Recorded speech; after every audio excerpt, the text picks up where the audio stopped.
Bersyukur kepada Tuhan Yesus. Tuhan Yesus baik dalam kehidupan kita. Dan pada saat ini ibadah Pranatal GKMI Kristus Jawaban sekaligus ibadah syukur hari ulang tahun dari Bapak Gembala GKMI Kristus Jawaban, yaitu Pak Jumre Rizky Pandairo yang genap ke-49 tahun. Itu semua karena kasih anugerah Tuhan.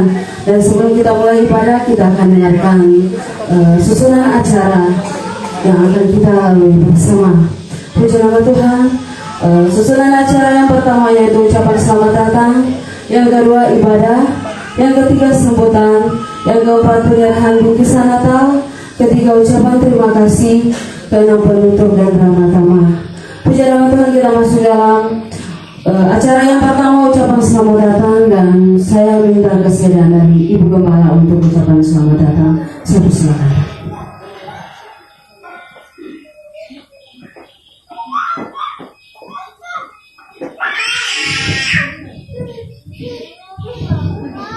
Puji Tuhan, Shalom. Segala pujian, hormat, kemuliaan hanya bagi nama Tuhan Yesus yang layak disembah, yang layak ditinggikan, dan yang layak diagung-agungkan. Puji Tuhan, dan kami yakin dan percaya semua Tuhan sudah atur.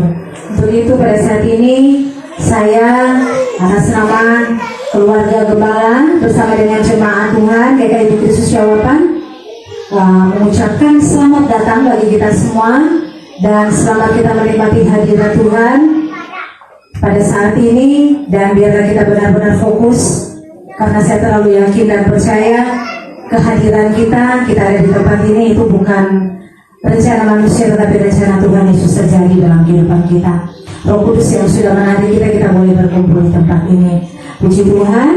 Tuhan Yesus memberkati kita semua. Saya kembalikan kepada musik berikut.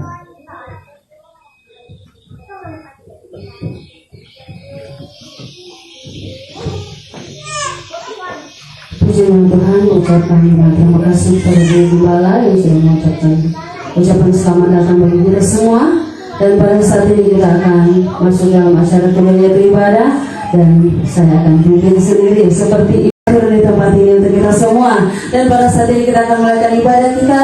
Mari siapkan hati dan pikiran kita untuk memuji Tuhan, menyembah Tuhan dalam roh dan kebenaran. Sebab Tuhan yang kita sembah adalah Tuhan yang kudus, Tuhan yang suci. Tanpa kekudusan, tanpa kesucian kita tidak bisa merasakan hadirat Tuhan. Puji nama Tuhan, jemaat Tuhan. Saya persilakan untuk berdiri, kita siapkan hati dan pikiran kita untuk menyembah Tuhan pada saat ini. Haleluya Tuhan.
mau katakan Tuhan Yesus baik dalam hidup saya.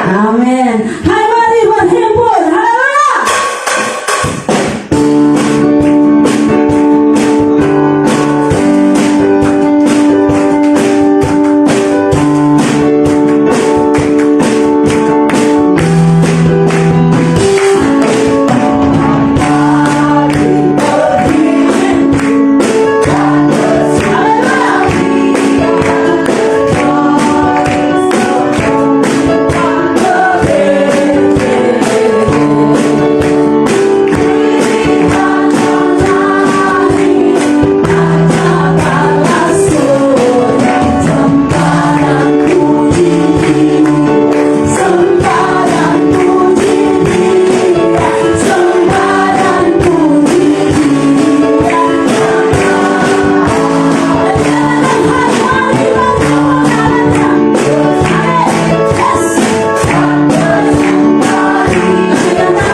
Karena apa? Tuhan itu baik. Tuhan tidak memandang bulu untuk kita semua. Amin. Puji nama Tuhan, luar biasa. Saat ini saya berikan kesempatan untuk Bapak Gembala bersaksi akan kemurahan Tuhan. Karena sekaligus ucapan syukur, Ibu darah kue kan, siang ini, so sibuk sekali di rumah. Tuhan, shalom. Salam sejahtera bagi kita semua. Selamat malam. Ada sukacita, amin. Nah, puji Tuhan, saya bersyukur pada Tuhan karena penyertaan Tuhan dan perlindungan Allah sempurna dalam hidup saya secara pribadi. Bukti nyata adalah Tuhan menyertai, menjaga, memelihara hidup saya secara pribadi, yaitu penyertaan Tuhan 49 tahun. Kurang 1 tahun, Kong. Berapa? Tuhan ini adalah anugerah. Kalau mau berpikir, lupa baru umur 20-an tuh tahun lalu. Ternyata 49 cuma 50. Semua setengah abad. Kalau mau ingat, ya begitu banyak ujian pergumulan yang diizinkan oleh Tuhan. Tapi ujian pergumulan bagi anak-anak Tuhan itu adalah vitamin. Tidak mungkin orang akan lari daripada Tuhan, tidak mungkin. Malahan menurut kita ujian-ujian hidup atau ujian-ujian keras itu juga membentukkan karakter hidup saya dan saudara untuk tetap fokus dan bergantung kepada Tuhan. Gitu, karena ujian-ujian hidup bukan berarti Tuhan marah, tapi Tuhan rindu orang fokus dengan Tuhan dan mengandalkan Tuhan. Tidak boleh lari dari Tuhan. Itu yang kita syukuri secara pribadi. Memang kemarin nggak salah kemarin apa ya? Waktu dengar orang tua kami mama masuk rumah sakit, pertama di Puskesmas Inobonto, baru rujuk ke rumah sakit Lola, dan akhirnya rujuk ke rumah sakit Kando. Jadi pada waktu itu posisi memang saya tuh udah juru ada yang bantu untuk apa yang namanya catering, bayar tuh catering, haleluya. Jadi akhirnya konsultasi, terlambat cerita, ya kita cuma mengalir saja. Dan akhirnya tadi malam orang keluarga semua berkumpul di rumah sakit.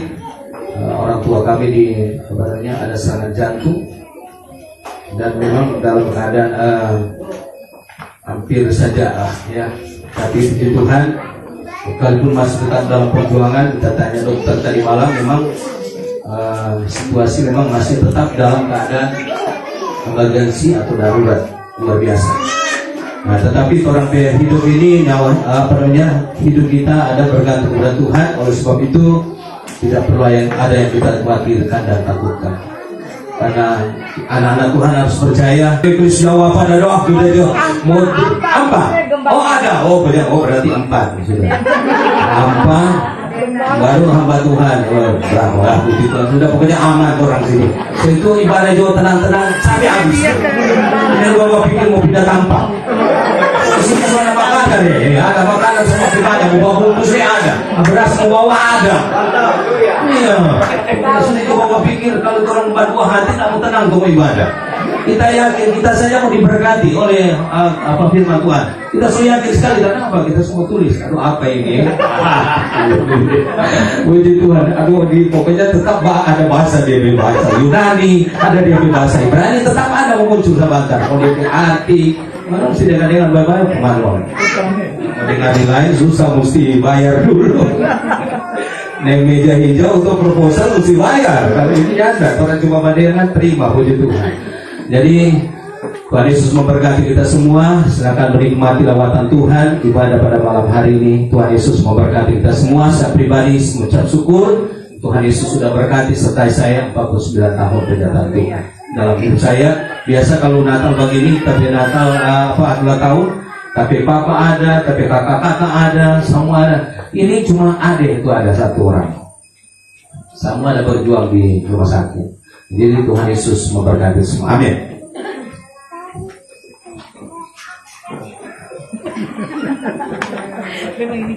Dan saat ini kita akan berikan beberapa persembahan yang pertama. siapkan persembahan, kami memberikan yang terbaik. Mari kita saat dalam doa, kita berdoa. Kami mengucap syukur dan terima kasih Tuhan Yesus, sebab cinta kasih-Mu dalam hidup kami nyata. Kami hanya berkata Engkau baik, amat baik dalam kehidupan kami. Tuhan, saat ini kami akan berikan korban persembahan. Engkau tahu Tuhan apa yang Kau berikan bagi kami, tidak sebanyak yang kami berikan saat ini, namun kami berikannya dengan tulus hati. Tuhan, berkati kami semua. Di dalam nama Tuhan Yesus kami berdoa. Haleluya, amin. Dan persembahan berjalan karena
Bapa surgawi Allah dalam nama Tuhan Yesus.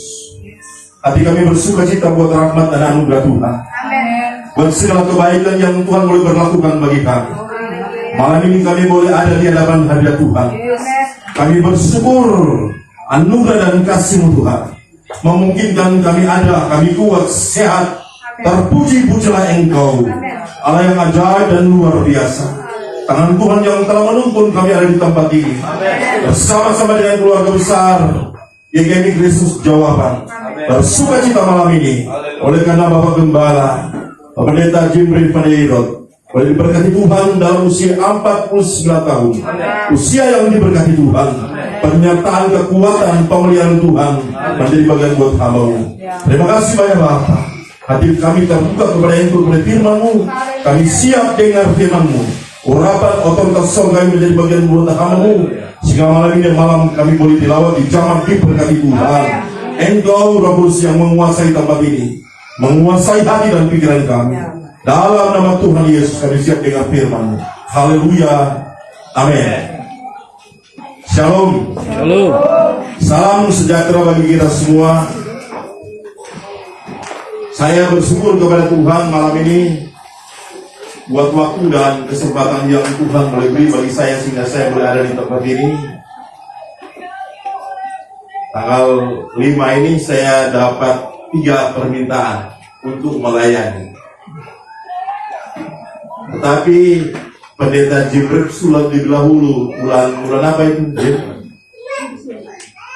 Oktober atau sudah lebih dahulu. Ketua wilayah Minut, ketua melayani, ya Pendeta Jim so lebih dulu. Kemudian ada satu lagi pengurus pusat, ya Yesus jawab tapi so lebih dulu. Oleh karena itu saya percaya kalau saya ada di tempat ini itu rancangan Tuhan. Tuhan yang membawa di tempat ini. Saya tidak tahu kalau ada ulang tahun. Tapi puji Tuhan 49 tahun jadi sehat kuat dalam pengurapan Tuhan. Puji Tuhan, saya sebenarnya berpikir tadi mau datang lebih cepat, tapi macet. Kalau saya ada di tempat ini jam 5, saya rencana mau ke ibu saya. Sudah sekian lama saya tidak pernah begitu karena kesibukan. Usianya sudah 83 tahun dan jaraknya 300 meter dari tempat ini. Berapa kali saya cuma bunyi dari telepon, sudah usul, tapi dia tinggal dengan adik saya. Puji Tuhan masih sehat, masih kuat 83 tahun. Ya saya sudah hampir 10 tahun, hampir 15 tahun. Tapi dia masih sehat dan kuat. Sebenarnya saya berpikir Tuhan beri waktu saya berpikir ke tempat itu saya. Mereka dia harus datang dari tempat itu. Puji Tuhan, karena macet tadi datang semua jam 6 lewat. Puji Tuhan, anugerah Tuhan boleh membawa saya di tempat ini. Tadi pagi saya buka WA setelah kamu berdoa, kemudian saya baca, ya berbunyi begini, Pak Ketua, selamat pagi, saya berdoa tadi dan Tuhan memperlihatkan Pak Ketua stamina untuk berkurang. Betul sekali, seorang ketua wilayah Gembala Sidang dia WA. Saya memang pelayanan Natal mulai tanggal 19 November. Saya memimpin ibadah Natal di Penopian. Tanggal 19 November. Tanggal 25 November saya memimpin juga ibadah Natal wilayah Dumoga. Dari situ cuma istirahat 1-2 hari, saya harus bertolak ke Sange. Di sana harus memimpin ibadah Natal wilayah Sange. Kemudian setelah tanggal 26 itu, tanggal berapa? Tanggal 28 berada di wilayah Sitaharo, memimpin ibadah Natal di wilayah Sitaharo sekaligus dengan sosialisasi program. Jadi tiap kunjungan itu ada sosialisasi program majelis daerah. Dan tanggal 29 kembali dari Tagulandang Sitaharo. Tanggal 1 sudah menghadapi Natal majelis daerah. Saya lihat-lihat Pendeta Jim dan Kapalia itu. Ibu bukan saya kepada Kapalia. Tanggal 1 Desember Natal majelis daerah. Puji Tuhan. Ini saya bersama-sama dengan ini tim media pengurus daerah Sulawesi Utara. Mereka ada 12 orang, personel 12 orang untuk tim media. Mereka ke Sangir, mereka ke Siau, di mana-mana ada ketua daerah di situ mereka ada. Dan ini bisa langsung kemudian berapa hari lagi keluar ke YouTube. Berapa hari lagi Pak El? 2 hari ke YouTube. Saudara bisa periksa di YouTube situ. Amin. Itu sebabnya banyak yang suka undang karena suka masuk YouTube. Kira-kira begitu. Jadi mereka telepon saya ke daerah Nusa karena mereka tahu di mana ada ketua daerah, itu ada tim media. Amin. Nah, tim media ini dipimpin oleh Pendeta Elisa Wardana, Gembala GKMI Penuai. Gembala GKMI Penuai dan bersama dengan putrinya saat ini. Mereka ada 12 personil, 12 orang. Dan mereka sudah sampai ke Siau, ke Sitaru, ke Sangihe, semua diliput. Jadi kalau saudara buka di YouTube, apa itu? Sekretariat GKMI Sulut, itu akan keluar semua. Jadi pelayanan semua kegiatan majelis daerah Sulawesi Utara luar biasa. Saya mulai melayani kalau Desember ini dari tanggal 5 ini sampai tanggal 22. Jadi besok saya harus melayani di Bitung, wilayah Bitung. Kemudian hari Kamisnya ada pelayanan di GKMI Maledeng. Hari Jumatnya ada pelayanan di GKMI Labangan. Kemudian hari Sabtunya ada pelayanan untuk semua Natal di Tomohon. Hari Minggu ada 3 pelayanan di Labuan. Mulai dari jam 10, jam 3, jam 4, jam 3 sampai dengan malam. Tapi puji Tuhan, itu sebabnya kalau ada gembala yang WA saya, ketua saya berdoa dan Tuhan memperlihatkan rupanya ketua P stamina menurun. Betul sekali, berdoakan supaya saya tetap sehat. Amin. Puji Tuhan. Jadi 2 hari saudara bisa lihat di YouTube itu keluar Natal GKMI Kristus Jawaban. Amin. Puji Tuhan, kemurahan Tuhan kirim orang-orang yang bertalenta untuk media. Jadi mereka ini di lapangan, tapi ada yang khusus untuk edit dan semua bekerja dengan baik. Saya percaya semua ini kerja Tuhan. Amin. Rancangan Tuhan. Karena saya tidak pernah berpikir untuk jadi ketua daerah. Saya menolaknya berkali-kali. 2 tahun yang lalu saya sakit hampir mati. Semua mati. Kemudian berusaha berdoa dan dia katakan, engkau akan dipakai untuk ini. Saya katakan, saya tidak butuh jabatan Tuhan. Kita butuh Tuhan, cuma itu. Kita lebih suka semua pulang. Memang semua mati. Saya 2 hari pusing, gak lihat apa-apa, gak bisa. Memang sudah sadar. Tetapi itu Tuhan, karena Tuhan tahu kita gak mau. Menolak terus berkali-kali menolak. Tapi kalau saya jadi, saya sudah tahu saya pasti jadi. Karena Tuhan sudah menyatakannya. Berapa orang sudah menyatakan seperti itu. Jadi saya gak pernah khawatir. Jadi pada waktu musda, saya tidak pernah bergerak. Karena saya tahu, kenapa kalau cuma dia tidak. Saya tahu bahwa saya akan jadi. Ngapain kita? Karena Tuhan yang memilih, bukan manusia. Bukan manusia, tapi Tuhan. Karena kita melayani bukan organisasi. Yang kita layani itu adalah Tuhan. Yang kita layani itu adalah Tuhan. Injil Yohanes pasal 12 ayat 26 berbicara bahwa pelayanan itu adalah kepercayaan. Jadi kalau kita dapat pelayanan itu kepercayaan daripada Tuhan, itu beban. Kalau tanya saya apa yang saya inginkan, cuma satu, menyelesaikan tugas. Menyelesaikan setiap tugas. Apa? Pulang. Cuma itu. Yang saya inginkan dalam hidup saya sebenarnya cuma menyelesaikan tugas. Sampai kapan Tuhan beri saya tugas, saya selesaikan. Kemudian apa? Mau pulang. Mau pulang. Cuma itu yang kita inginkan dalam hidup. Tidak ada banyak. Karena saya tahu keluarga saya itu urusan Tuhan. Anak saya cuma satu. Dan saat ini dia kerja di perusahaan Murwati. Di perusahaan di Sinar Pramas. Dia staff di sana.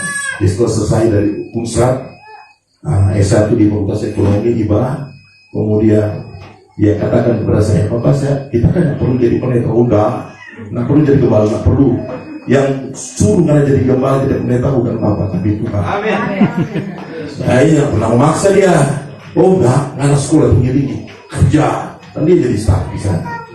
Saya nggak pernah memaksa dia, dan dia jadi staff. Dia mengatur semua, dia diberkati. Saya katakan, jadi saya nggak pernah takut dan khawatir dengan apapun. Setelah selesai tugas cuma satu, Tuhan tidak suka mau pulang. Cuma itu. Umur saya sekarang 59 tahun, jadi beda 10 tahun tadi. 59 tahun. Saya dengan istri saya Ibu Gembala tadi pasang lilin sama-sama, karena ulang tahun saya dengan Ibu Gembala cuma beda 5 hari. Bulan Mei, Ibu Gembala tanggal 4 Mei, saya tanggal 9 Mei. Jadi kalau bikin ulang tahun sama-sama. Oleh karena itu tadi pasang lilin bulan Mei berdiri sama-sama. Karena semua itu dianugerahkan Tuhan. Saudara yang diberkati Tuhan, saya tadi minta tema daripada Gembala, temanya. Sebab ada tema nasional yang dikeluarkan oleh Majelis Pusat menjadi satu dalam kemuliaan Kristus di musim yang baru. Tapi kalau saya dapat tema dari hampir sama saja tentang kemuliaan. tentang berbicara tentang kemuliaan. Oleh karena itu terima kasih buat Gembala, Ibu Gembala. Ini memang pernah menjadi mahasiswa saya. Saya tidak pernah berpikir Pak Jim jadi seperti itu, tapi rancangan Tuhan luar biasa. Waktu Pak Jim jadi mahasiswa belum apa-apa, belum bisa apa-apa. Tapi sekarang kalau apa-apa jadi luar itu karena Tuhan.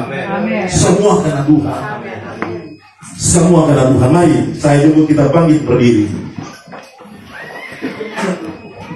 Kita buka di dalam Lukas pasal 2.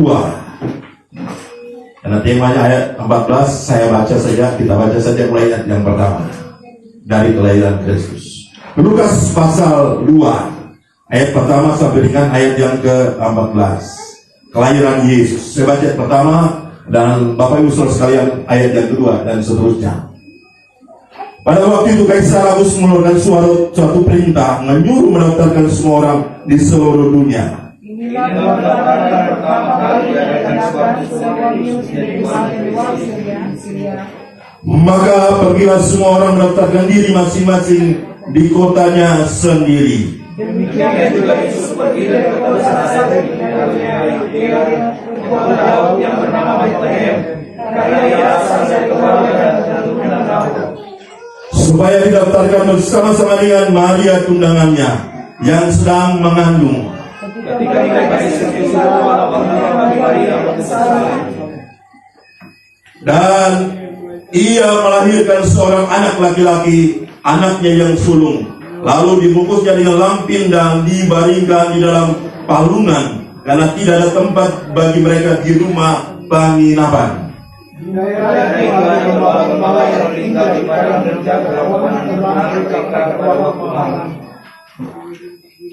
Tiba-tiba berdirilah seorang malaikat Tuhan di dekat mereka, dan kemudian Tuhan bersinar meliputi mereka, dan mereka sangat ketakutan. Lalu malaikat itu kepada mereka, jangan takut, sebab sesungguhnya aku memberitakan kepadamu sesuatu besar untuk seluruh bangsa. Dan inilah tandanya bagimu, kamu akan menjumpai seorang bayi dibungkus dengan lampin dan terbaring di dalam palungan. Dan tiba-tiba tampaklah bersama-sama dengan malaikat itu sejumlah besar bala tentara surga yang memuji katanya. Kita baca sama-sama ayat 14. Kemuliaan bagi Allah di tempat yang maha tinggi, dan damai sejahtera di bumi di antara manusia yang berkenan kepadanya. Puji Tuhan, silakan duduk. Bapak Ibu Saudara yang diberkati Tuhan, dari ayat-ayat yang kita baca, ini satu bagian, satu rangkaian kelahiran Kristus dan berita tentang kelahiran Kristus. Jadi dari ayat yang pertama itu bicara tentang kelahiran Yesus Kristus. Kemudian ayat selanjutnya bicara tentang para gembala, adalah berita tentang Yesus telah lahir. Bapak Ibu Saudara yang diberkati Tuhan, kalau saudara baca ayat yang pertama dalam Lukas pasal 2, pada waktu itu Kaisar Agustus. Kaisar Agustus adalah kaisar yang pertama dari kekaisaran Roma. Jadi Romawi itu satu kerajaan, satu kekaisaran. Dan yang pertama menjadi kaisar adalah Kaisar Agustus. Pada waktu Kaisar Agustus menjadi raja, menjadi kaisar di kerajaan Romawi, saudara, pada waktu itu daerah teritorial dari Kaisar Romawi sangat besar sekali. Sebagian Eropa, sebagian Asia dan seluruhnya sampai Afrika itu sangat besar. Pada waktu Roma menguasai dataran Israel, maka pada waktu itu semua dalam keadaan tenang. Sebabnya ada istilah berkata Pax Romana, kerajaan Romawi yang tenang. Pada waktu Yesus lahir jangan berpikir bahwa ada kekacauan. Nah, pada waktu kelahiran Yesus tidak ada kekacauan. Dalam keadaan tenang, dalam keadaan aman semua. Pada waktu Raja Damai itu lahir. Jadi pada dasarnya kalau kita lihat, saya mulai belajar baca semua. Pada waktu Yesus lahir dalam keadaan tenang, karena diperintah dibawa kekuasaan kekaisaran Romawi, Kaisar Agustus. Itu puncak daripada kekaisaran Romawi adalah Kaisar Agustus pada waktu Yesus lahir. Saudara yang berkati Tuhan, kemudian dia mengeluarkan satu dekret sensus seluruh penduduk yang ada di wilayah kekaisaran Romawi. Tujuannya apa? Agar supaya menetapkan pajak. Yang kedua, pada waktu terjadi perang, mereka bisa rekrut tentara, prajurit. Mereka tahu berapa banyak yang bisa direkrut pada waktu. Yang pertama, untuk pajak. Untuk pajak. Jadi semua diadakan sensus. Sensus itu bertujuan untuk pajak. Yang kedua, pada waktu terjadi perang, mereka bisa rekrut tentara. Berapa banyak kekaisaran memiliki tentara? Banyak sekali. Itu tujuan. Jadi kalau sudah baca, sudah cari tahu apa maksudnya ini, apa tujuannya. Kemudian Maria dan Yusuf, karena mereka tinggal di Nazaret dan mereka keturunan Daud, mereka harus ke Bethlehem, mendaftarkan diri di Bethlehem. Sudah tahu jarak antara Nazaret dan Bethlehem itu 145 kilometer. Pada waktu mereka mengadakan perjalanan dengan keledai, cuaca, jalan dan sebagainya, maka diperkirakan 1 minggu baru bisa sampai di Bethlehem. Berhari-hari dalam perjalanan dari Nazaret menuju ke Bethlehem. Pada waktu selesai Yesus melahirkan, Maria melahirkan Yesus, maka datanglah perintah agar supaya mereka menyingkir ke Mesir. Dari Mesir, dari Bethlehem sampai ke Mesir, itu kurang lebih 480 sampai dari Bethlehem. Setelah dilahirkan Yesus, maka datanglah suara, mereka jangan kembali. Mereka menyingkir ke Mesir. Jarak Mesir kurang lebih 500 km. Bukan cuma minggu, bulan mereka harus sampai di Mesir. Ketaatan dari Maria dan Yusuf pada waktu itu. Karena mereka tahu bahwa yang mereka bawa, yang mereka kandung itu adalah Juru Selamat. Namakan dia Yesus, dan dia akan mengangkut isi dosa dunia. Saudara yang diberkati Tuhan, pada waktu mereka sampai di Bethlehem, mereka tidak mencari tempat, tidak ada tempat. Cari penginapan, tidak ada penginapan. Sudah tahu kenapa? Sebenarnya kata penginapan itu sama dengan tertulis di dalam Lukas pasal 22. Kalau sudah baca Lukas 22 ayat 7 sampai 13, di sana pada waktu Yesus mau merayakan Paskah dengan murid-muridnya menjelang kematian, maka dia menyuruh kepada muridnya, pergi dan masuk ke kota.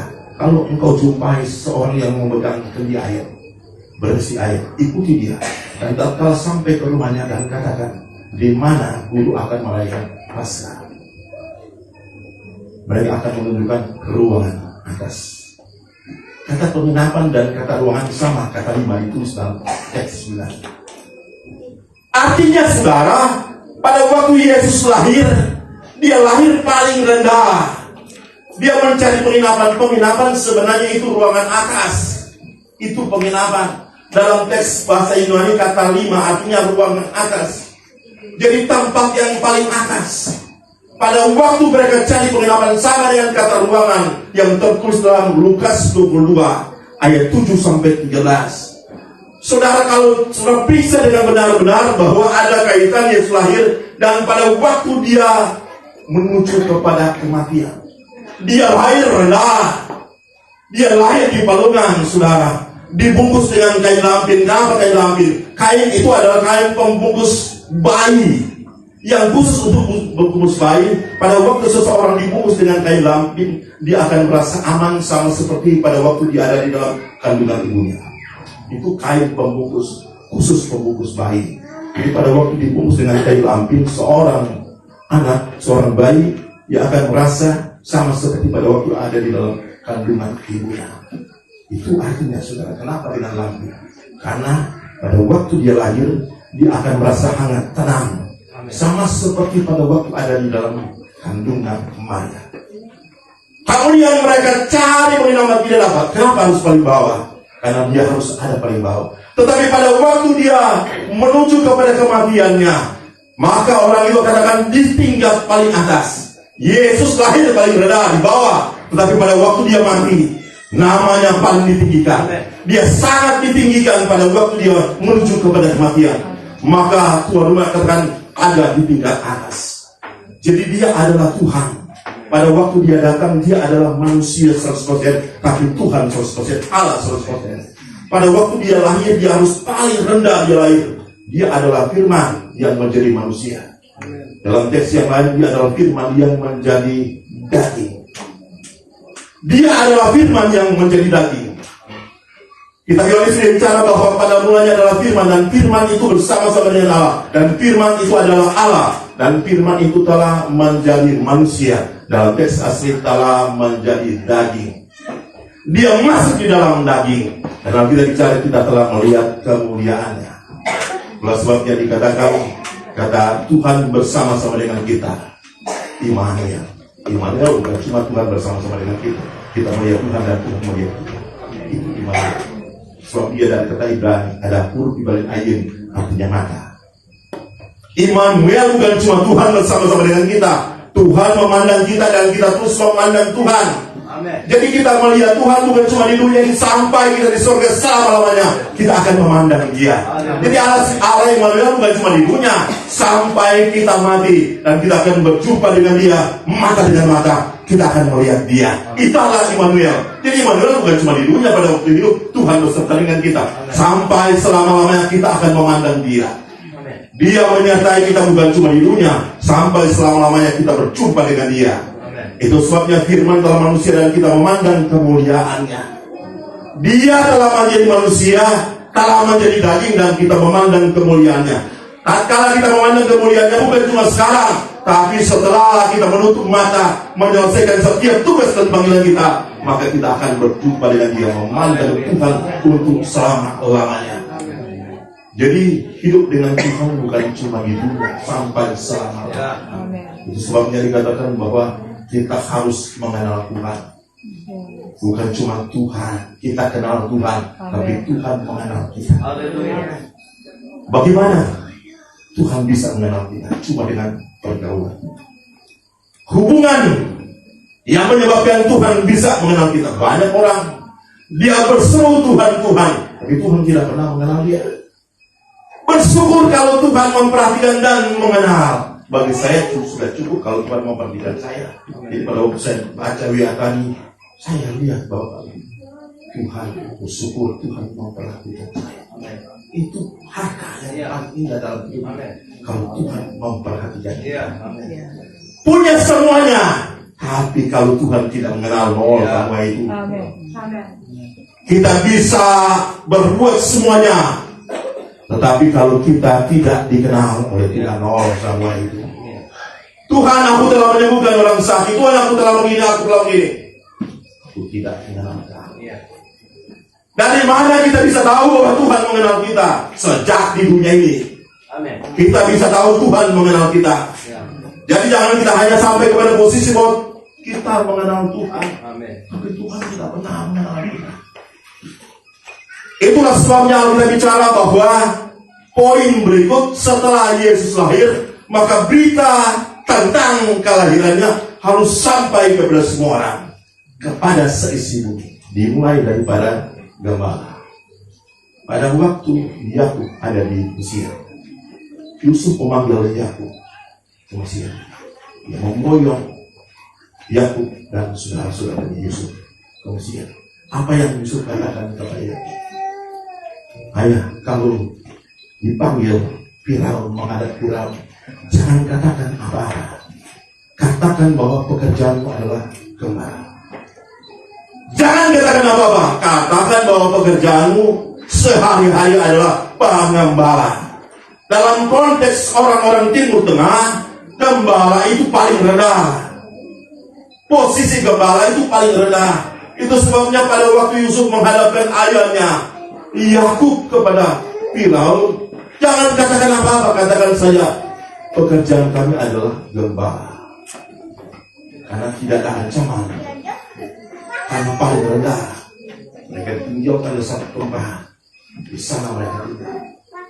Oleh karena itu firman Tuhan, disuruhlah mereka untuk datang kepada ini level paling rendah pada gembala. Coba kita baca kembali dalam ayat berapa ini?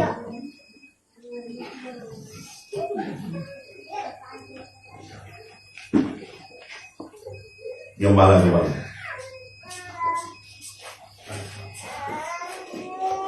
Ayat 8. Di daerah itu ada gembala-gembala yang tinggal di padang menjaga kemenangan ternak mereka pada waktu malam.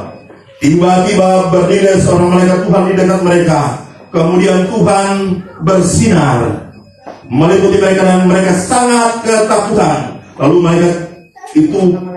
kata malaikat itu kepada mereka, jangan takut, sebab sesungguhnya aku memberitakan kepadamu kesukaan besar untuk seluruh bangsa. Saudara, ketakutan itu normal. Dalam teks asli, rasa takut itu phobeo. Dari sana datang kata fobia. Tetapi ada kata yang lain, yang dimana ketakutan itu bukan normal. Dalam 2 Timotius pasal pertama ayat 7 dikatakan bahwa Tuhan menganugerahkan kita bukan roh ketakutan, tapi roh kekuatan. Beda.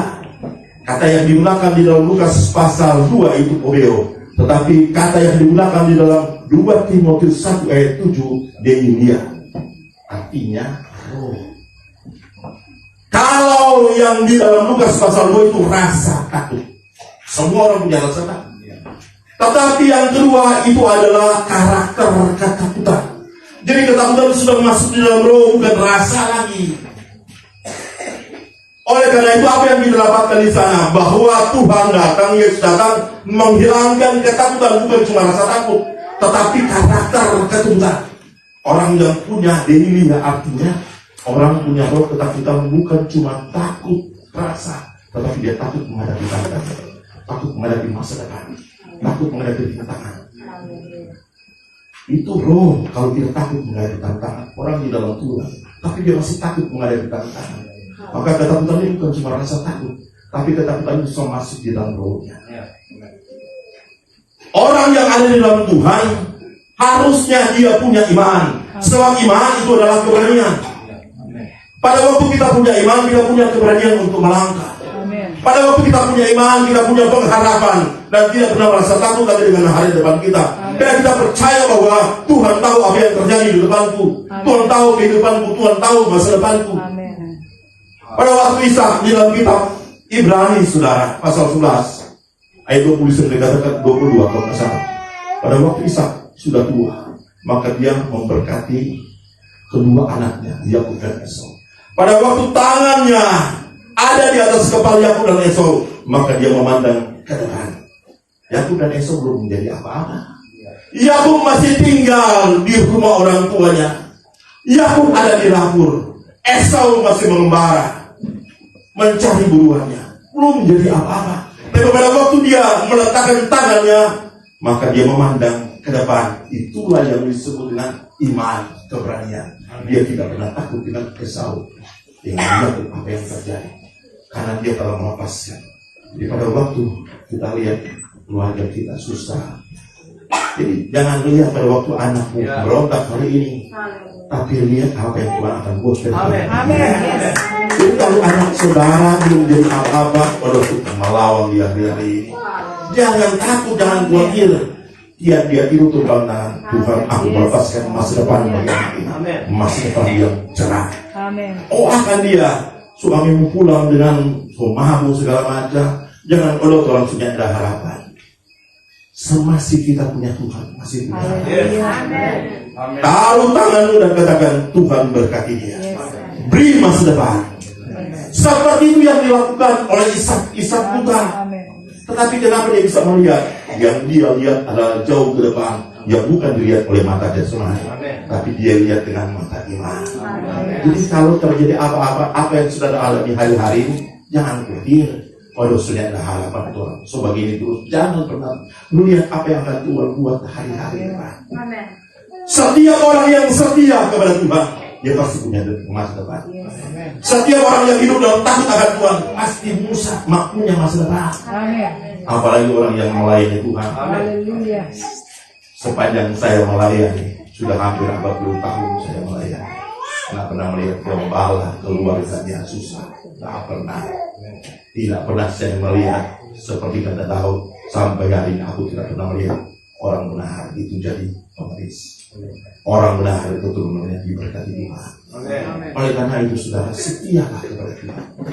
Hiduplah di muka Tuhan. Maka Tuhan pasti menjamin. Jangan lihat hari ini. Tahulah apa yang harus kau tahu. Jangan lihat sekarang, tapi lihat apa yang akan mulai terjadi. Kamu dengan ketaatan kesetiaan, saudara, sesuatu yang akan Tuhan buat. Seperti itulah yang disebut dengan iman. Iman bukan ketakutan, tapi iman adalah keberanian. Memandang masa depan. Setiap hari anak saya pada waktu dia masih SD, apa yang saya ajarkan? Keluar rumah ke sekolah, dia berdoa. Kemudian pulang dia harus berdoa. Cuma itu yang saya ajarkan. Selain dia takut akan Tuhan, tapi terus berdoa. Pulang, pergi, terus berdoa. Dan itu yang dia lakukan sampai dia masih sekolah. Dia lakukan itu. Sampai dia masih sekolah. Dia keluar, dia berdoa. Pulang dia berdoa. Itu yang sederhana kan, yang dia ajarkan. Dan anak itu diberkati Tuhan. Ajarkan sesuatu yang dimana Tuhan bisa hadir dalam kehidupan kita. Jangan pernah takut, jangan pernah khawatir. Iman, lawan daripada iman itu adalah ketakutan. Itu sebabnya dalam firman Tuhan dikatakan jangan takut. Hari ini aku memberitakan itu bukan cuma kesukaan besar, kebahagiaan besar. Hari ini aku memberitakan kepada bukan cuma sukacita, tapi kebahagiaan. Karena sorga turun ke bumi. Pencipta langit dan bumi, dia adalah Allah yang tinggal dalam kekekalan. Kalau dia masuk di dalam dunia, di dalam kehidupan yang tidak kekal, dia harus merubah, dia harus masuk di dalam ketidakkekalan itu. Menjadi daging. Kalau dia Tuhan, kalau tidak menjadi daging, hancur itu. Bumi ini tidak bisa menampung kebesarannya. Langit dan bumi tidak bisa menampung kebesaran Tuhan kita, nggak bisa. Siapa yang bisa mengukur kebesaran Tuhan? Bahkan dunia ini cuma seperti debu di tangan Tuhan. Kalau dunia ini seisi bumi ini cuma seperti debu di tangan Tuhan, berapa besar Tuhan? Bumi ini tidak bisa menampung Tuhan. Kalau dia tidak menjadi daging masuk ke dalam dunia ini, maka dunia tidak bisa menampung dia. Bumi tidak bisa menampung dia, karena dia besar. Allah itu besar. Siapa yang bisa melawan Allah? Tidak ada. Itu sebabnya dia harus masuk di dalam daging. Kalau sudah kenal dengan kata inkarnasi, itu dan dua kata in masuk ke dalam dan karis daging. Itu inkarnasi, masuk di dalam daging. Bahasa Latin in artinya masuk ke dalam dan karis artinya daging. Masuk di dalam daging. Allah yang besar. Karena dia masuk dalam kehidupan yang tidak kekal, punya keterbatasan. Dia masuk dalam kehidupan yang tidak kekal. Dia adalah Allah yang berdiam di tempat yang kekal. Mau masuk dalam dunia yang terbatas, yang tidak kekal ini, tidak mungkin. Dia sebagai Allah yang besar masuk hancur ini. Itu sebabnya dia harus menjadi daging, jadi manusia. Itu tujuannya. Karena memang sebagai Allah yang besar, yang luar biasa. Itu sebabnya dia merendahkan paling rendah.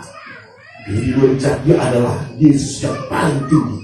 Dia ditinggikan dari segala sesuatu. Semua lidah akan mengaku dan semua lutut akan bertelur, karena dia adalah Tuhan. Pada waktu dia lahir, semua orang menghindari dia. Tetapi pada waktu dia bangkit dari antara orang mati, apalagi dia datang kali yang kedua, Dia akan datang sebagai raja, sebagai hakim, dan sebagai Amin. seperti apa Tuhan datang bagi kita? Seperti mempelai atau sebagai hakim di atas segala? Tergantung kehidupan kita. Tergantung kehidupan kita. Kalau kita setia, kita taat kepada Tuhan, kita menjadi gereja yang terus bertumbuh dalam kehendaknya, kita menjadi mempelainya. Dia datang sebagai mempelai bagi kita. Tapi orang-orang yang di luar Tuhan, dia akan datang sebagai hakim di atas segala. Itu kedatangan Tuhan. Kedatangan Tuhan sudah sangat dekat sekali. Oleh karena itu hari-hari ini saya tidak tahu kita berada di generasi yang terakhir atau bagaimana, tapi ini adalah hari-hari yang terakhir. Hari-hari yang terakhir di mana kita harus berjaga-jaga, bersiap sedia, karena Tuhan datang tidak tahu. Kita tidak tahu kapan Tuhan datang. Saudara Israel, lihat Israel itu kalender dunia. Bila bicara melihat, itu tanda kalau semua sudah mengelilingi dia, maka kedatangan sudah tidak aman. Jangan sedang berpikir bahwa semua itu terjadi secara kebetulan. Lah, semua di dalam dunia ini, secara dunia ini terjadi diatur dari sana. Telah di-setel dari surga. Semua telah di-setel dari sana, saudara. Telah diatur dari sana. Karena itu bicara bahwa rancangan Tuhan itulah rancangan yang ajaib, rancangan yang luar biasa bagi kita. Karena Tuhan telah mengatur semuanya. Dia telah menetapkan semua yang terjadi di alam ini, semua diatur oleh Tuhan. Tidak ada yang terjadi secara kebetulan. Sebabnya Alkitab bicara, lihat, ini tandanya. Oleh karena itu dalam firman Tuhan bicara, kamu akan menemukan seorang yang tandanya apa? Dibungkus dengan tanda. Kata tanda sebenarnya itu sudah kata Simeon, artinya tanda ajaib. Itu bukan cuma sekedar tanda ajaib, tanda yang berbeda dengan yang lain. Sebab yang Yesus itu berbeda dengan bayi-bayi yang lain, berbeda sekali karena dia Tuhan. Dia datang untuk umat manusia. Kemudian dikatakan, hari ini telah lahir bagimu juru selamat, yaitu Kristus Tuhan di kota Daud, dan inilah tandanya bagimu. Itu Simeon, tanda ajaib. Kamu akan menjumpai seorang bayi dibungkus dengan lampin dan terbaring dalam palungan. Dan tiba-tiba tampaklah bersama-sama dengan malaikat sejumlah besar bala tentara surga memuji Allah. Kemuliaan bagi Allah di tempat yang maha tinggi. Saudara yang diberkati Tuhan, kemuliaan Allah itu tanda manifestasi kehadiran Tuhan. Kalau kita dipenuhi dengan kemuliaan Tuhan, itu tanda Tuhan ada bagi kita. Kemuliaan Tuhan itu tanda manifestasi kehadiran Tuhan. Jadi kalau seseorang dipenuhi dengan kemuliaan Allah, tanda Tuhan ada di dalam diri. Jadi kalau orang-orang yang dipenuhi dengan kemuliaan Tuhan, jangan coba-coba pegang dia, jangan coba-coba menyentuh dia, karena sama seperti kita menyentuh Tuhan. Orang yang dipenuhi dengan kemuliaan Allah itu tanda dia ada Tuhan. Sebab kemuliaan Tuhan itu tanda manifestasi kehadiran Allah. Sebab setiap Allah hadir, maka ditandai dengan apa? Kemuliaannya, hadiratnya. Alkitab selalu menceritakan bahwa di mana Tuhan hadir, maka di sana ditandai dengan kemuliaan. Itu manifestasi kehadiran Tuhan. Jadi kalau kita dipenuhi dengan kemuliaan Allah, tanda ada Tuhan. Amin. Tuhan hadir dalam setiap kehidupan kita. Oleh karena itu saudara, setiap orang yang terus datang kepada menyembah artinya kita berhadapan muka dengan Tuhan. Semakin banyak kita berhadapan muka dengan Tuhan, kita akan menjadi sama seperti Dia dalam karakter, dalam sifat. Semakin kita banyak bergaul dengan Tuhan, berhadapan muka dengan Tuhan, kalau kita sadar, maka manifestasi kehadiran Tuhan, kemuliaan Allah itu turun atas kita. Semakin kita bergaul dengan seseorang, maka sifat karakter orang itu turun dan terinterpretasi dari kita. Coba lihat, diam dan bukan dulu nggak bisa nyanyi, betul, nggak bisa nyanyi dia. Tapi kenapa dia bisa ada di YouTube bisa nyanyi? Karena dia bergaul dengan penyanyi. Itu yang luar biasa. Dengan siapa kita bergaul akan menjadi seperti itu. Kalau kita bergaul dengan orang tukang tipu, ya lama-lama kita jadi lebih daripada dia tukang tipu. Dengan siapa kita bergaul, kita akan menjadi seperti. Kalau kita terus bergaul bersama dengan Tuhan, maka manifestasi kemuliaan yang terinvestasi dalam hidup kita. Cuma ini yang terjadi, saudara. Tidak ada yang lain. Semakin banyak kita bergaul dengan Tuhan, maka kita akan terinvestasi dengan kemuliaan. Sehingga kalau kita lihat perlu gembala, Yesus jawab penuh dengan kemuliaan karena banyak bergaul dengan Tuhan. Itu luar biasa. Dengan siapa kita bergaul hari-hari. Jadi kalau seperti gembala kata Arab, jadi sama muka ini. Dulu kan beda, tapi suami istri kadang bergaul lama, jadi sama muka. Kita begitu dengan Tuhan, sama muka Allah. Tanya tahu mana tuh ganteng, mana tuh cantik. Tapi yang penting bergaul jadi seperti itu. Karena semakin lama bergaul, seperti kita dengan Tuhan, saudara. Terus bergaul dengan Tuhan, bangun hubungan dengan Tuhan, maka karakter Tuhan semakin terinvestasi. Amin. Kenapa dia penuh dengan kemuliaan? Karena bergaul dengan yang punya kemuliaan. Bersama-sama tinggal di dalam hadirat Tuhan. Kemuliaan Tuhan turun atas hidup kita. Itu tanda Tuhan ada. Kemudian kita lanjut. Dan damai sejahtera di bumi di antara manusia yang berkenan kepadanya. Saudara yang diberkati Tuhan, ini dua hal yang menjadi kunci. Damai sejahtera dan yang berkenan kepadanya. Damai sejahtera itu dalam teks Yunani Eirena. Eirena itu bicara tentang keharmonisan. Eirena, saudara, bicara tentang ketenangan. Damai sejahtera turun atasmu. Dalam teks perjanjian lama disebut dengan kata shalom. Jadi shalom itu bahasa perjanjian lama, sedangkan bahasa perjanjian baru disebut dengan kata Eirena. Itu damai sejahtera. Jadi kalau ada putri namanya Eirena, itu damai sejahtera. Ada kan? Seorang dia namanya Eirena, itu damai sejahtera. Kalau Eirena itu damai sejahtera. Eirena itu damai sejahtera, keharmonisan, ketenangan. Jadi kalau ada putri, maka saja dia Eirena. Namakan dia Eirena karena itu adalah damai sejahtera. Saudara yang diberkati Tuhan, dari mana kita bisa mendapatkan damai sejahtera? Damai sejahtera tidak bisa dapat dari dunia ini. Tuhan yang memberikan damai sejahtera. Saya akan coba buka di dalam Yesaya 32 ayat 17. Ibu Gembala, Tataran mulai baca. Yesaya 32 ayat 17. Yesaya 32 ayat 17, firman Tuhan, di mana ada kebenaran, di situ akan bertumbuh damai sejahtera, dan akibat kebenaran ialah ketenangan dan ketentraman untuk selama-lamanya. Di mana ada kebenaran, maka akan tumbuh damai sejahtera. Amin. Dari mana kata kebenaran ditulis dengan kata sedaga dalam teks Ibrani? Teks sedaga, saudara tahu artinya penerapan kebenaran. Sedaga artinya aplikasi kebenaran.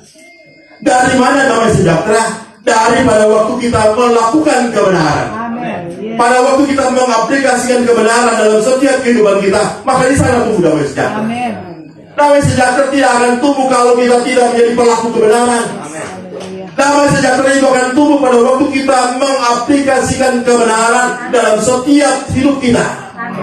Pada waktu kita aplikasikan kebenaran dalam setiap tugas kerja kita, di kantor, di mana saja, maka pasti ada damai sejahtera.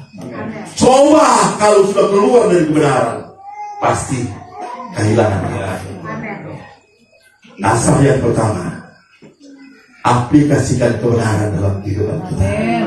Di mana ada kebenaran, seraga artinya orang yang mengaplikasikan kebenaran. Pada waktu kita melakukan kebenaran dalam setiap kehidupan kita, hari-hari kita, maka ada damai sejahtera. Tidak ada cara yang lain untuk bisa mendapatkan Tuhan beri aku damai sejahtera. Tapi ngana di rumah ngana bateria marah-marah sama istri. Aduh, pulang kemarinnya ada makanan, masih makan. Aduh, itu tidak akan tumbuh damai sejahtera. Haleluya. Perpuluhan dia jaga tahan. Aduh, perpuluhan jaga tahan. Itu kan artinya kita tidak mengaplikasikan kebenaran. Memberi perpuluhan yang pertama jujur, kedua setia. Kenapa? Ada orang setia, ada gaji 1 juta, dia kasih 10.000 dia. Dia setia, banyak jujur. Mesti 2, jujur dan setia. Ada yang jujur, mas 1 tahun sekali dia kasih perpuluhan. Sama. Memberi perpuluhan mesti 2, setia dan jujur. Anak setia maknanya jujur. Sudah potong-potong akal, tidak akan diberkati. Yang mau tumbuh damai sejahtera.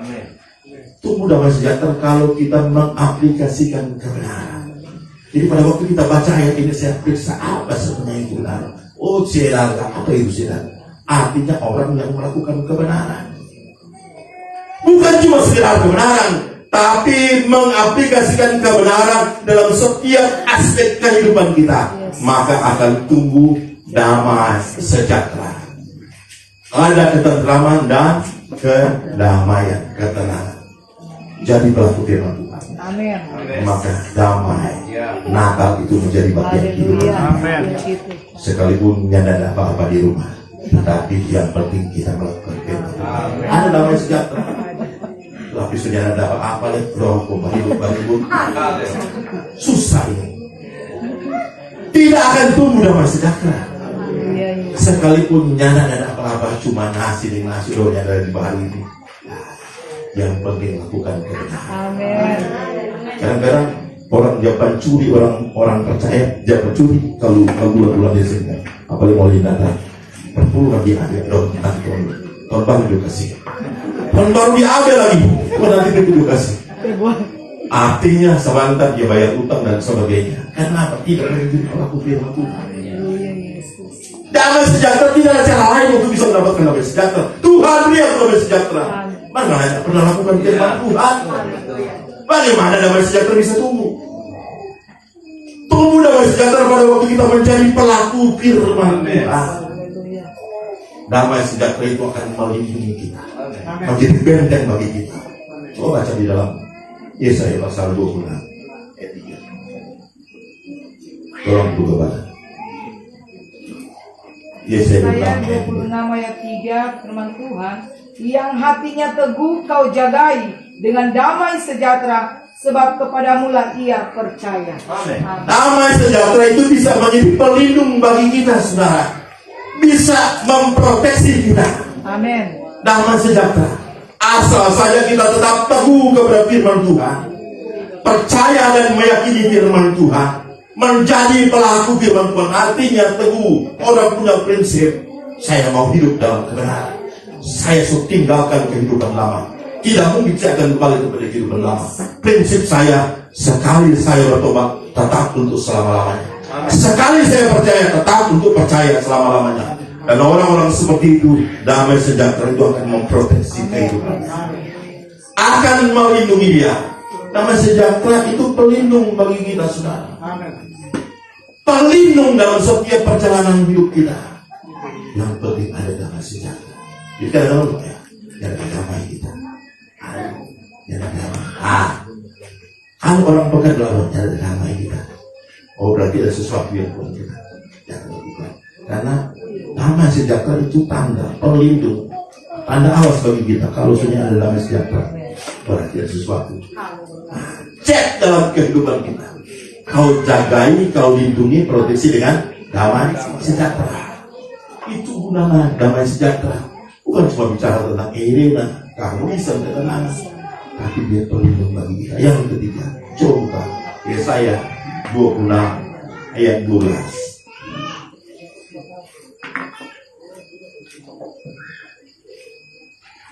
Yesaya 26 ayat 12 firman Tuhan, ya Tuhan, engkau akan menyediakan damai sejahtera bagi kami Sebab segala sesuatu yang kami kerjakan, Engkaulah yang melakukannya bagi kami. Orang yang memiliki damai sejahtera oleh karena mengaplikasikan kebenaran, maka dia akan memiliki cara pandang seperti Tuhan. Amin. Dia akan melihat segala sesuatu seperti Tuhan memandang. Pada waktu dia melakukan hal-hal yang besar, hal-hal yang ajaib, ternyata ajaib adalah orang yang melakukan sesuatu di luar perkiraannya. Jadi pada waktu kita melakukan, Tuhan kenapa tidak bisa seperti ini? Itu ajaib. Dan orang yang memiliki damai sejahtera, dia akan memiliki cara pandang seperti Tuhan. Bahwa bukan aku yang melakukan, tapi Tuhan yang melakukan. Kalau kita sukses, kalau kita berhasil, dan kita punya damai sejahtera yang dihasilkan oleh firman Tuhan, maka apa yang terjadi? Kita akan berkata semua yang kita lakukan. Amin. Tuhan yang melakukan. Karena dia akan memiliki cara pandang seperti Tuhan. Bahwa apa yang terjadi dalam hidupnya, bahwa itu karena Tuhan yang melakukan untuk dia. Karena Tuhan yang mengerjakan untuk dia. Jadi kalau kita lakukan hal yang luar biasa, bukan kita, tapi Tuhan yang mengerjakan untuk kita. Kita terbatas. Tapi kalau sukses berhasil, damai sejahtera yang ada dalam diri kita akan membawa kita memiliki cara pandang seperti Tuhan. Bahwa bukan aku yang melakukan, tapi Tuhan yang melakukan untuk aku. Tuhan yang mengerjakan untuk kita. Coba baca teliti ayat-ayat itu, bahwa Engkaulah yang mengerjakan, mengerjakan bagi kita. Ini damai sejahtera luar biasa. Kalau kita hasilkan melakukan firman Tuhan. Damai sejahtera bukan karena uang dan sebagainya, tapi karena dihasilkan melakukan firman Tuhan, mengaplikasikan firman Tuhan. Maka kita akan menjadi orang keselamatan Tuhan. Natal tahun 2023 ini, kita akan tetap bersyukur kepada Tuhan. Kita akan tetap mengatakan Tuhan terima kasih. Sekalipun ada baju baru. Kita beli baju kadang-kadang yang jadi hari Natal, hari biasa juga beli. Bulan-bulan biasa bulan Natal, supaya orang tahu bahwa dia beli baju baru hari Natal. Padahal beli baju bulan selain itu Natal lebih. Kita kan bisa beli kapan aja. Amin. Bukan cuma nanti tahun baru hari Natal baru beli baju, kapan saja. Saya beli baju bukan hari Natal, tapi hari-hari tertentu kalau mau beli, aku sambil Natal. Supaya kita bisa tahu, kita bisa bersyukur segala hari, segala saat, setiap waktu kita bersyukur kepada Tuhan. Puji Tuhan. Amin. Haleluya. Mari kita bangkit berdiri.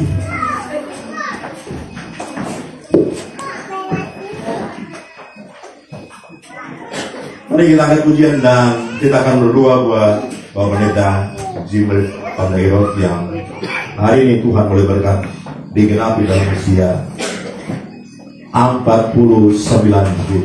Itu usia yang luar biasa.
Kami bersyukur kepada Yang Tuhan. Hari ini kami ada sebagaimana kami ada. Hari ini kami kuat, kami sehat, semua karena anugerah-Mu. Semua karena rahmat dan kebaikan Tuhan. Bersama-sama dengan Gembala, Ibu Gembala, keluarga besar Gereja Kesempatan Indonesia Kristus Jowa. Hari ini mereka berada di hadapan Tuhan. Bersyukur dan berterima kasih buat anugerah dan kebaikan Tuhan yang luar biasa. Tangan Tuhan yang telah menuntun sepanjang kurun waktu 49 tahun. Hari ini Bapak Pendeta Jibril Pandairo sama dengan Gembala, Ibu Gembala, keluarga besar Gereja Kesempatan Indonesia Kristus Jowa. Hari ini mereka berada di hadapan Tuhan. Bersyukur dan berterima kasih buat anugerah dan kebaikan Tuhan yang luar biasa. Tangan Tuhan yang telah menuntun sepanjang kurun waktu 49 tahun. Hari ini Bapak Pendeta Jibril Pandairo boleh kuat, sehat, semua karena anugerah Tuhan. Menjalani hari-harinya. Dia terus memandang kepada Tuhan dan pertolongan Tuhan boleh terjadi dalam kehidupan Bapak Pendeta Jibril. Hari ini usia 49 tahun yang Tuhan lakukan. Terima kasih banyak Bapak Surga. Semoga hamba aku berdoa kepada Yang Tuhan. Biar tangan Tuhan sendiri yang tak ulur malam hari. Tangan Tuhan sendiri yang melepaskan berkat Tuhan di dalam nama Tuhan Yesus Kristus. Biar berkat kekuatan, berkat kesehatan, berkat pemeliharaan, bahkan berkat tangan Tuhan yang kuat tak ulur dalam kehidupan Bapak Pendeta Jibril. Berdoa bersama dengan berdoa bersama dengan Tuhan dalam hadirat Tuhan disertai Tuhan dalam segala tugas dan tanggung jawab yang Tuhan bebankan dalam kehidupan mereka. Biarlah kekuatan surga turun atas kehidupan mereka, memberikan mereka kekuatan baru, menutup setiap langkah kehidupan mereka. Berdoa kepada Ibu biar tangan Tuhan memakai mereka, mengurapi berlipat ganda otoritas surgawi, kekuatan kuasa surga turun atas kehidupan keluarga hamba-Mu sebagai ini. Berdoa rahmat dari berhasil, berdoa bersama dengan dari hati. Terpuji jalan itu, segala sesuatu yang menjadi kebutuhan mereka. Dia Tuhan campur tangan yang bersama. Buka jalan dan campur tangan Tuhan. Tuhan telah menyediakan hal yang luar biasa. Tuhan telah menyediakan hal yang luar biasa. Dan tak perlu ajaib kami memandang. Oleh karena Tuhan ada bagi keluarga hamba-Mu. Terima kasih banyak Bapa. Memberikan firman-Mu dalam kehidupan kami, dalam hati dan roh kami. Dalam nama Tuhan Yesus yang berdoa syukur. Haleluya. Amin.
Huh?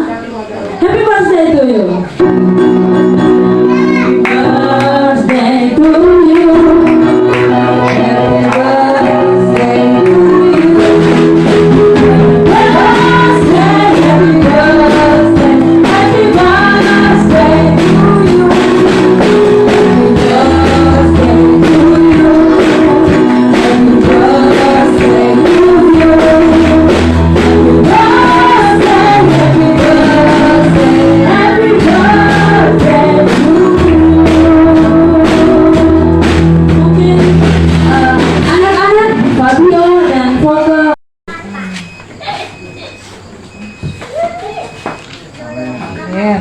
Puji Tuhan, terhitung dari 1 sampai 3. 1, 2, 3. Puji Tuhan, karena di anak-anak semua yang main musik dan Haleluya. Dan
Haleluya, kami kalimpah syukur, terima kasih Tuhan Yesus, Engkau baik.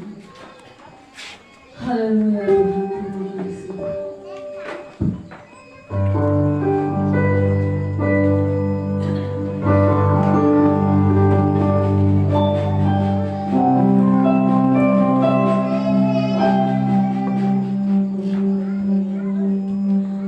Glory, glory, haleluya Tuhan, terima kasih.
Kami bersyukur buat kehadiranmu di tengah-tengah persekutuan kami malam hari ini. Sama-sama dengan keluarga besar GKMI Kristus Dewapa. Semua kami telah diberkati Tuhan. Oleh karena itu, saudara yang diberkati Tuhan, tandahkan tanganmu dan arahkan hatimu kepada Tuhan. Ulanglah dan terima berkat dari Allah Bapa, kasih sayang dari Tuhan Yesus Kristus, pimpinan pengantaran tuntunan Roh Kudus tetap menjadi bagian hidup kita sekalian. Lalu Tuhan menyinari engkau dengan wajahnya, memberikan engkau kasih karunia. Tuhan menghadapkan wajahnya kepadamu dan memberi engkau damai sejahtera. Mulai malam hari ini, bahkan sampai hari Maranatha, Yesus datang kali yang kedua membawa saya dan saudara masuk dalam kesenangan yang tinggal kekal untuk selama-lamanya. Di dalam nama Tuhan Yesus Kristus, kami tamatkan rangkaian ibadah Natal Yesus Kristus malam hari ini. Maranatha, Maranatha.